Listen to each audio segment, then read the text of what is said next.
It's finally all over for Viktor Orban, who is the far-right authoritarian leader of Hungary. His rule well over, what, about a decade and a half now. Some thought this day might not happen for a long time. There's been lots of celebration. He is an international pin-up of the ascendant far right, Trump, Bolsonaro, obviously not in power at the moment, but that kind of breed, Modi in India, we could go on, but also across Europe, Maloney and the like. But is this really cause for celebration? Just who the hell has replaced him? Is this politically any meaningful shift? Are we, so is my guest along with me about to jump all over the sandcastles some of you may have built, and maybe just end the party a bit. Look, we're here to tell the truth. There is a lot of liberal celebration about this. Obviously, Orban, terrible, terrible regime, government, awful. But we need to just speak about what actually just happened and its significance. There's no better person to speak to than Georgios Samaras, who is a lecturer in public policy at the School for Government and the Policy Institute. And he's an expert on, I guess, what the hell is going on in European politics. So it's great to speak to you. How you doing? Thanks for the invitation, Owen. Great to be on the show. And yeah, let's discuss Hungary. So, some people are very excited today. It's a kind of it's a political Christmas for a lot of people.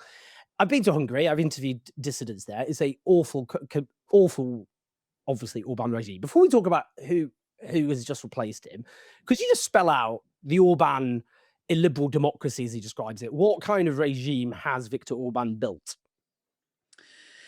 We refer to it as Orbanism, and the ideological confusion behind the analysis that we often see is that Orbanism is treated by liberal experts as a populist wave, but it's not really a populist wave. It has nothing to do with populism. Urbanism created in the past 16 years an authoritarian rule that is extremely powerful.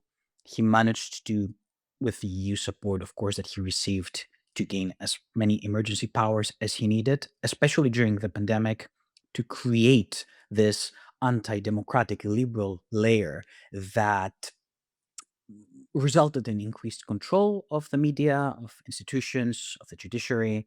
And for the past 16 years, this project has been in the works to the point where we have seen the slow transition of the country from a liberal democracy to an authoritarian regime. These things take time, these things require political will. And Viktor Orban, with the support of his own loyal politicians of Fidesz, achieved that without any issues. But now he's out.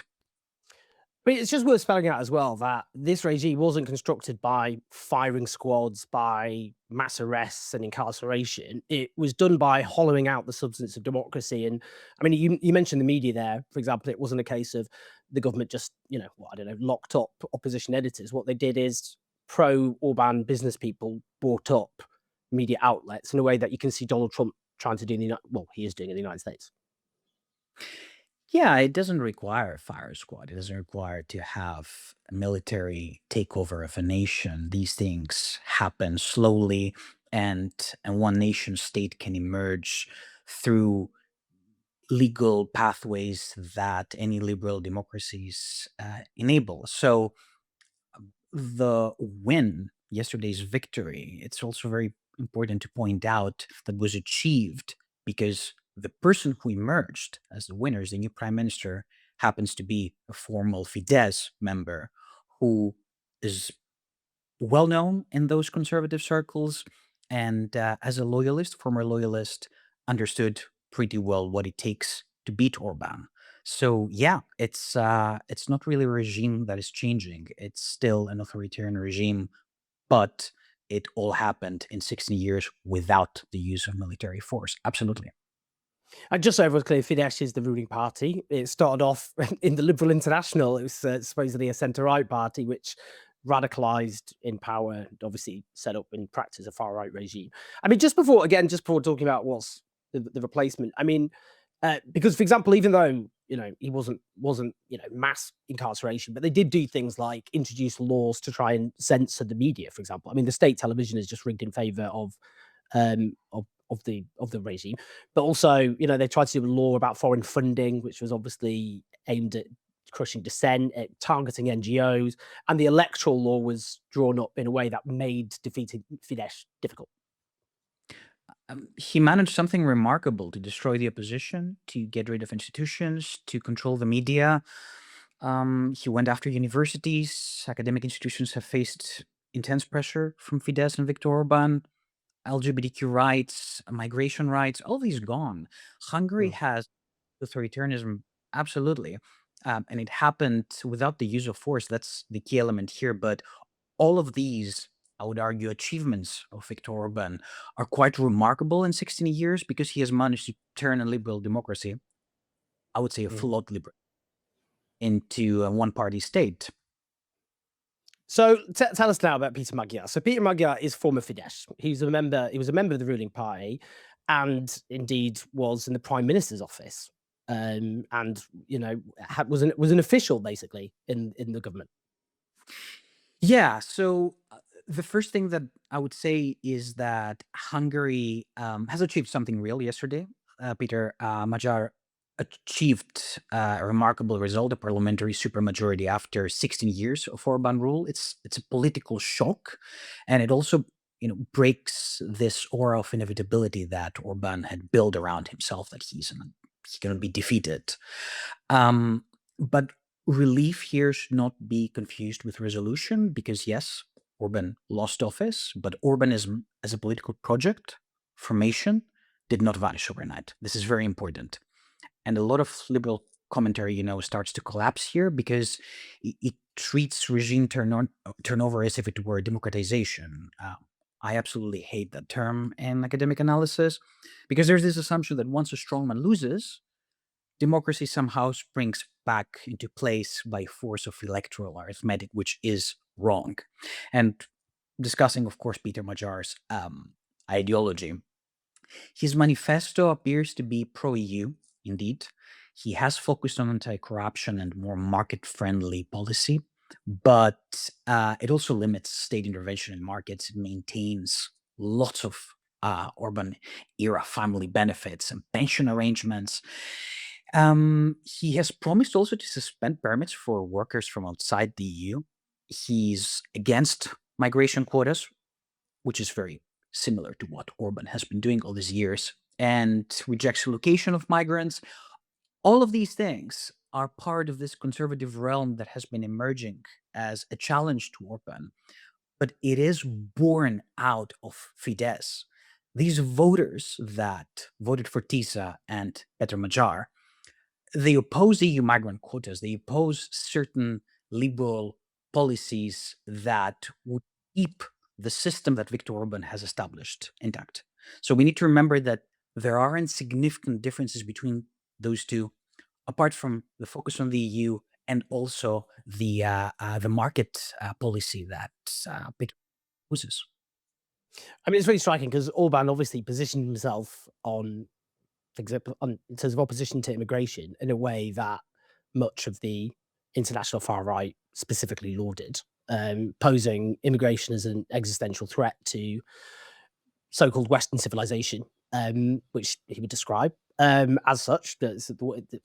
His words, but talked about Western civilization a lot.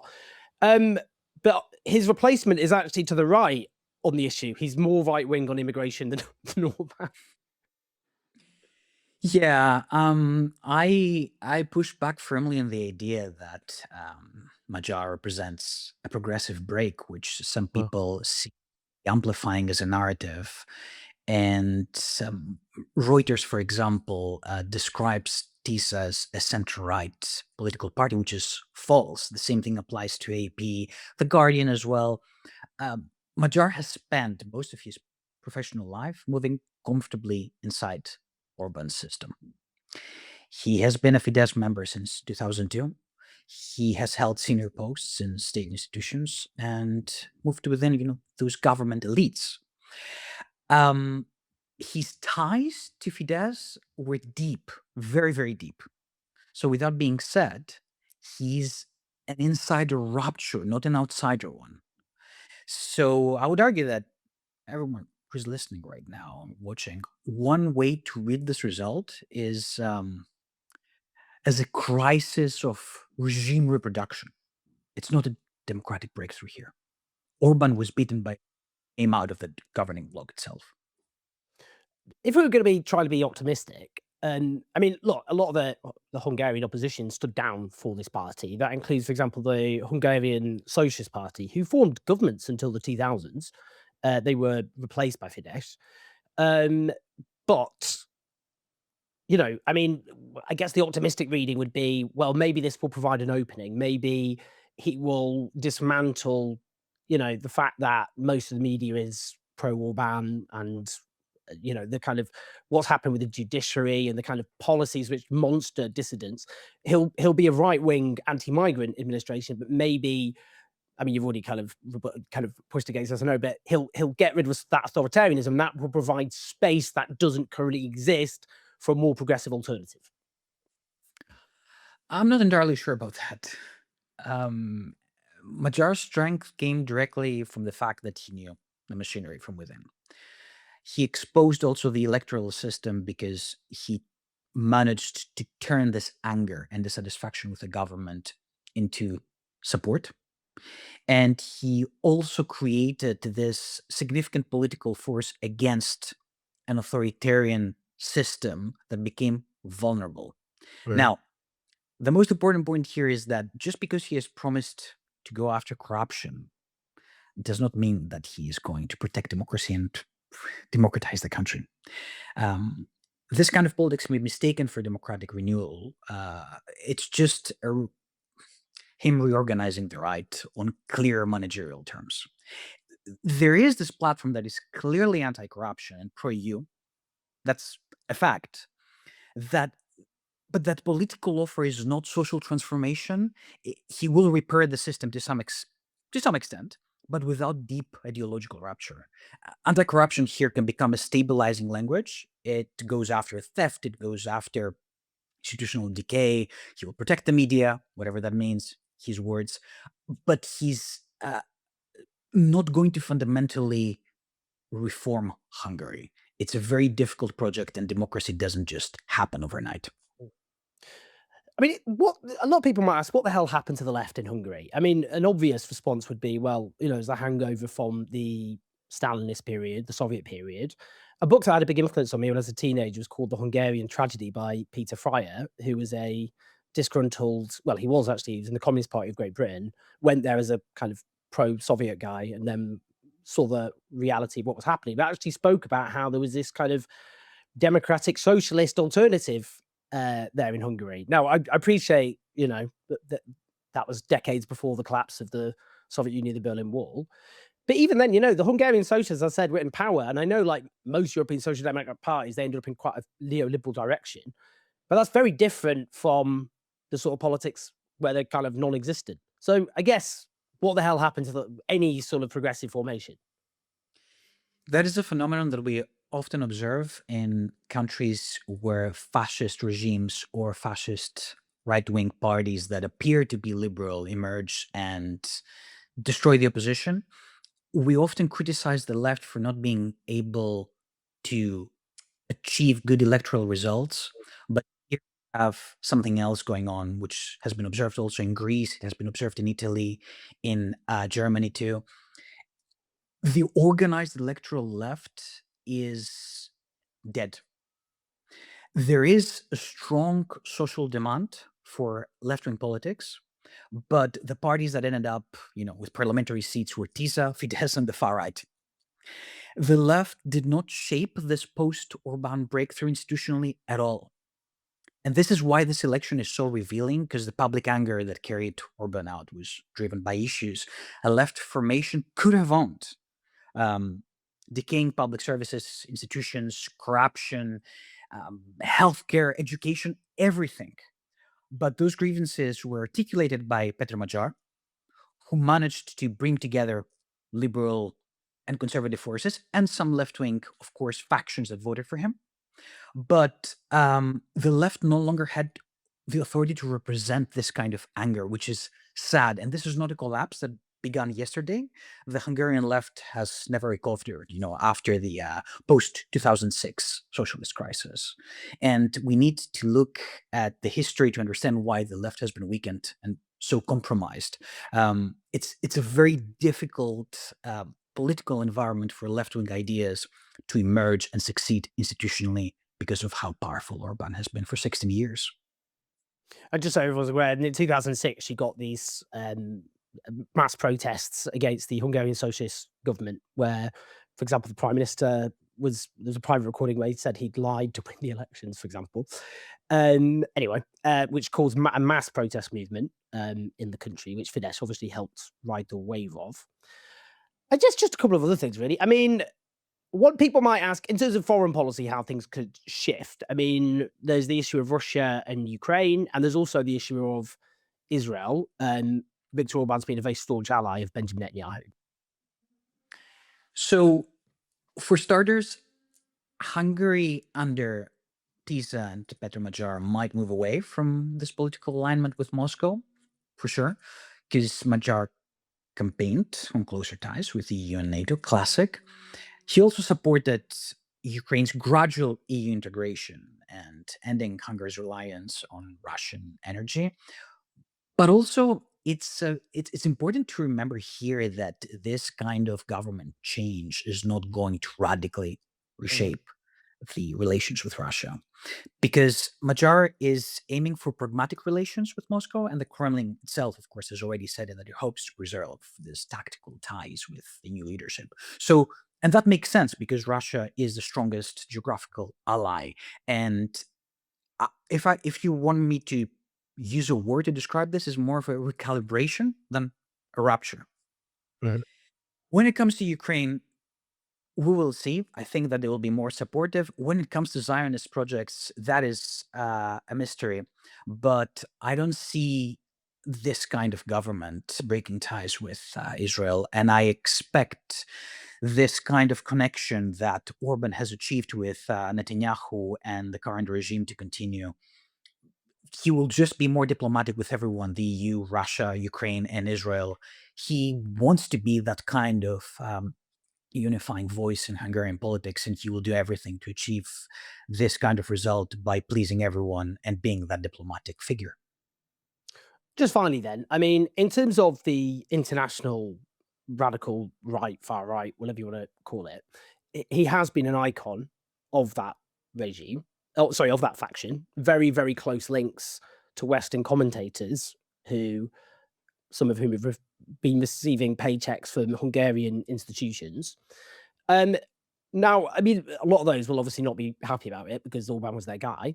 But what does this mean in terms of those who might think, well, maybe actually the wave of right wing politics has been, driven back. That maybe this will be a shift in the West. Obviously Donald Trump's in trouble because he launched a catastrophic war, which has led to the worst strategic defeat for the US since it emerged as a superpower. But I mean, just more generally, people might look at Europe and go, well, actually, maybe this is, their high watermark and things can shift. I don't think that we can. It would be very simplistic if I told you now that the far right has been defeated. That is not true. The economy has been collapsing for years because prices in Hungary have been rising faster than any other European Union nations in the last 15 years. That is a fact. And after 16 years of Orban rule, people were fed up. This does not automatically translate to a far right defeat, but there is still when it comes to Donald Trump's influence, because it suggests that alignment with the US no longer carries the prestige that Orban assumed it would. The emperor sent his imp, J.D. Vance, and that backfired spectacularly, especially at a time when Washington is associated with the illegitimate war in Iran and 4 years of a genocide in Palestine. So this kind of growing international instability demonstrated here that people don't like this. So I wouldn't say that it's the far right that has been defeated, but it's more about the image of the U.S. As a global power that tries, to shape far right projects. So Trump has lost a key ally in Europe, absolutely, and with that, the fantasy of an unstoppable far right wave takes a hit, a clear hit. We'll have to wait and see how Trump's influence on other far right projects is going to play out. But the warning is more than clear. Proximity to Trump can damage you electorally and ideologically. So more elections are coming up, and we'll find out more whether Trump can influence and inspire the European far right. Well, fascinating stuff, and I think it's important to have a corrective, not because I enjoy trying to be contrarian or something along those lines. It's just I think there's been a lot of commentary on this issue, which is vibes based, I guess. It's just a case of obviously Orban very bad, which I agree with, but then his replacement surely will be this big dramatic improvement, and reality, I'm afraid, is colliding with that premise. Please like and subscribe. Any thoughts, your comments, do share the video. But Georgios, really, really appreciate you taking your time. Thank you.